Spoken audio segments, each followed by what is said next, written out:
Tujuan TNI dipersada Bunda Pertiwi untuk umat bangsa di seluruh dunia.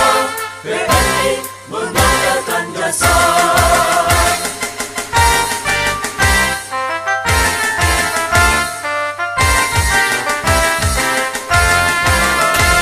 Hai.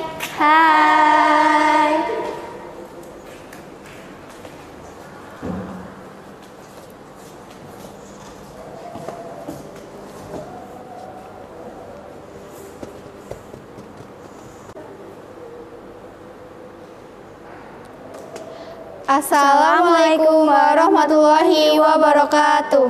Waalaikumsalam warahmatullahi wabarakatuh. Kurang keras nih jawab salamnya, kita ulangin ya. Assalamualaikum warahmatullahi wabarakatuh. Waalaikumsalam warahmatullahi wabarakatuh. Nah gitu dong yang semangat, kan kita jadi semangat nih ya nggak? Ya dong.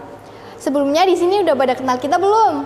Belum. Masa sih nggak pada kenal? Jadi kita perkenalan dulu ya. Perkenalkan, nama saya Katrin Kofian dan ini rekan saya bernama Sabrina Rahmadania Putri. Kami berasal dari PMR Wira SMA Negeri Batu Raden. Kan kita di sini mau diskusi nih ya. Masa tempat duduknya berantakan gini sih? Kan nggak enak. Kita setting tempat duduk dulu ya. Kita duduk setengah lingkaran.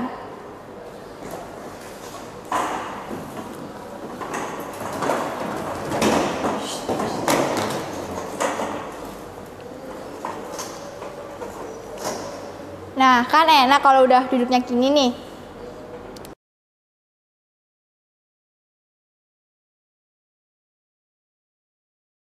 Pasti pernah mendengar sebuah pepatah mengatakan tak kenal maka tak Sayang, tak sayang maka tak. cinta. Jadi kita perkenalan dulu ya dari kamu yang sebelah sana. Perkenalkan, nama saya Rahma. Hai Rahma. Perkenalkan, nama saya Putri. Hai Putri. Perkenalkan, nama saya Alia. Hai Alia. Perkenalkan, nama saya Eka. Hai Eka. Perkenalkan, nama saya Pradita. Hai Pradita. Perkenalkan, nama saya Laila. Hai Laila. Nah, kan kita udah saling kenal nih, kan jadi makin enak ya buat diskusi.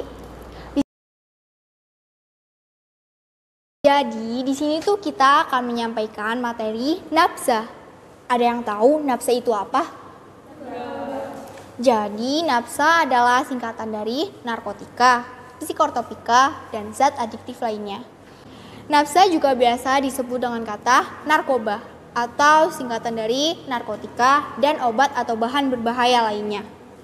Secara umum, pengertian nafsa adalah semua zat kimiawi yang jika dimasukkan ke dalam tubuh baik secara oral, diminum, dihisap, dihirup, dan disedot maupun disuntik dapat mempengaruhi kejiwaan atau psikologis dan kesehatan serta menimbulkan kecanduan.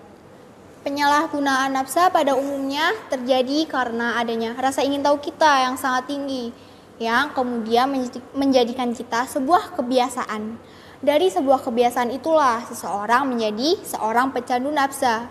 Selain itu, penyalahgunaan nafsa juga bisa dipicu karena adanya masalah dalam hubungan atau dia berteman dengan seorang pecandu nafsa lainnya.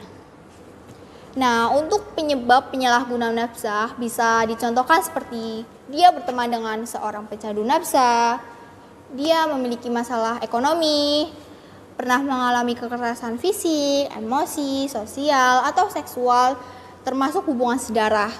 dan dia memiliki masalah dengan keluarga, teman, kerabat, ataupun pasangannya. Kalian tahu nggak sih, ada beberapa fase yang dialami seseorang setelah menggunakan nafsa, yaitu selalu gagal saat mencoba untuk berhenti menggunakan nafsa. Muncul kebiasaan untuk selalu memastikan bahwa nafsa masih tersedia. Keinginan untuk menggunakan obat terus-menerus setiap hari atau beberapa kali dalam sehari. Wah, pada loyo banget nih, udah pada nggak semangat. Kita permainan dulu ya. Setuju nggak?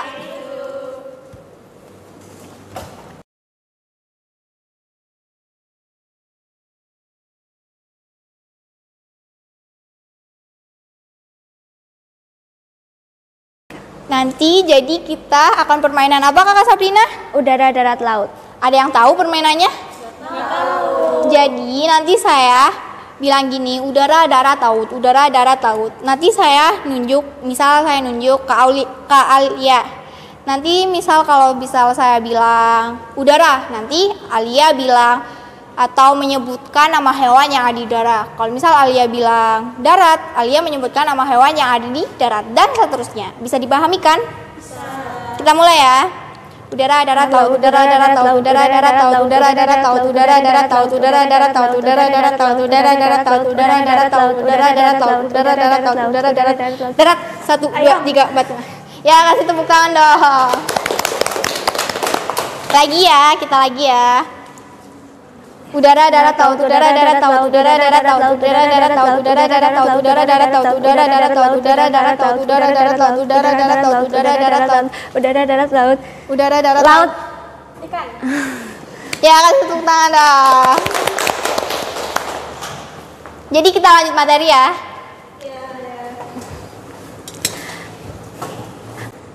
Penggunaan nafsa memiliki dampak yang berbahaya bagi tubuh kita. Dampak tersebut dibagi menjadi 3, yaitu dampak fisik, dampak psikologis, dampak sosial, dan ekonomi. Dampak fisik, gangguan pada sistem syaraf, contohnya kejang-kejang, halusinasi, gangguan kesadaran, kerusakan syaraf tepi. Gangguan pada kulit, contohnya penahanan, bekas suntikan, dan alergi. Dapat terinfeksi virus HIV dan AIDS akibat pemakaian jarum suntik secara bersama-sama. Untuk dampak selanjutnya yaitu dampak psikologis. Bisa seperti berpikir tidak normal, selalu berperasaan cemas, tubuh selalu membutuhkan efek yang diinginkan, dan dia mengalami ketergantungan atau selalu membutuhkan obat. Dan yang terakhir, dampak sosial dan ekonomi. Gangguan mental, antisosial, dan asusila dikucilkan oleh lingkungan, merepotkan dan menjadikan beban keluarga, pendidikan menjadi terganggu, dan masa depan suram. Kak Katrin, ada contoh nggak dari materi yang kita jelaskan biar diperjelas? Ada nih, bentar ya.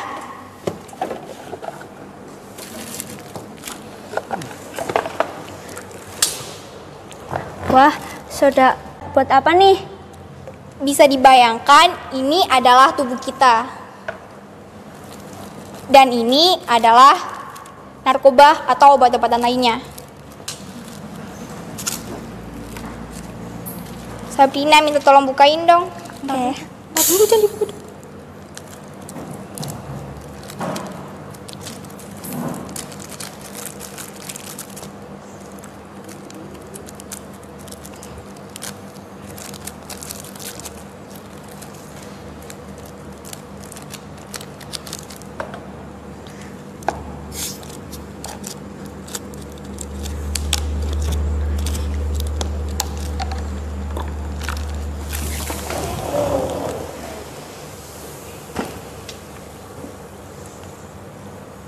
Dari contoh tersebut dapat disimpulkan bahwa jika tubuh seseorang tidak dapat menerima efek dari obat tersebut, maka salah satu organ tubuh kita akan rusak.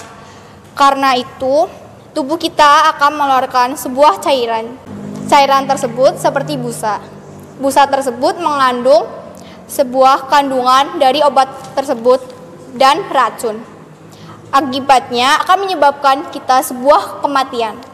Selain kematian, dapat menyeret kita ke dalam penjara. Udah paham belum nih?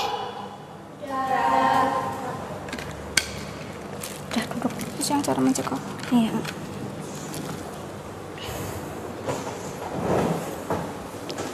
Untuk mencegah cara nafsa sendiri dicontohkan seperti tanamkan nilai-nilai agama sejak dini, fokus pada hal positif, mencontohkan hal yang baik, ciptakan keharmonisan keluarga. Kenalilah hubungan teman-teman, bangun ikatan emosional, selesaikan masalah dengan cepat. Jadi dari materi yang kita sampaikan, kita akan ada sesi tanya jawab nih. Nanti kita akan tanya sesuatu ke kalian, nanti kalian jawab ya, tunjuk tangan. Kalau misalnya nggak ada yang tunjuk tangan, nanti kita tunjuk. Oke? Oke. Apa penyebab penyalahgunaan nafsa? Ada yang tahu? Yang bisa angkat tangan ya, kita kasih hadiah loh. Saya Apa? mengalami masalah ekonomi. Ya betul, Kasih tepuk tepuk tangan dong. Kamu aja.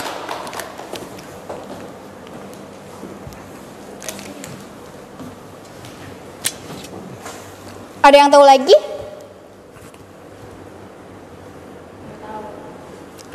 Pertanyaan selanjutnya ya. Gimana nih cara mencegah seseorang tidak menggunakan nafsa? Ada yang tahu? Angkat tangan. Fokus dalam hal yang positif. Ya, Ya, benar. betul. Kasih tepuk tangan dong.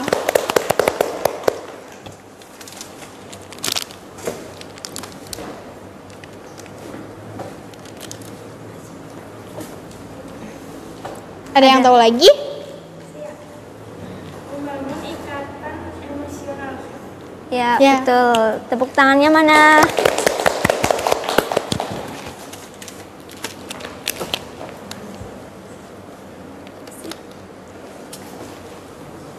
Kan tadi kita udah tanya nih ke kalian. Sekarang giliran kalian dong tanya ke kita. Ya nih, ada yang mau ditanyakan? Saya Apa? jenis-jenis narkoba itu ada apa saja? Jenis-jenis narkoba contohnya seperti sabu, ganja. Rokok. Paham? Paham? Ada lagi? Apa sih sanksi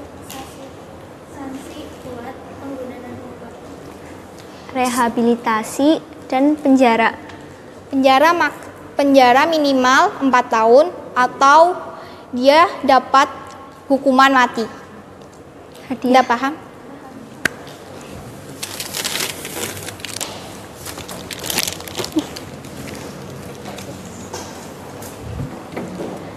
Dari materi yang tadi kita sampaikan nih, apa sih kesimpulan yang dapat kita peroleh?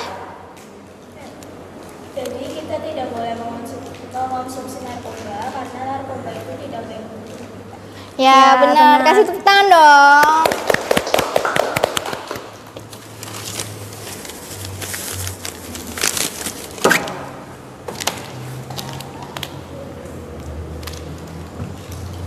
Jadi dari kesimpulan yang kami sampaikan yaitu pada intinya narkoba bukanlah suatu hal yang baik untuk kita konsumsi. Narkoba bukanlah suatu barang atau benda yang dapat menyelesaikan masalah kita dengan mengkonsumsinya. Justru akan menyebabkan masalah dan merusak masa depan kita. Janganlah kalian sesekali mengkonsumsi narkoba. Narkoba hanya boleh dikonsumsi dengan pengawasan dari dokter. Jadilah generasi yang terbebas dari kata narkoba. Karena waktunya udah mau habis nih, jadi kita cukupi sampai di sini dulu ya. Apabila ada kata-kata yang kurang berkenan, kita mohon maaf ya. Dimaafkan ya nih? Wabillahi taufiq wal hidayah. Wassalamualaikum warahmatullahi wabarakatuh.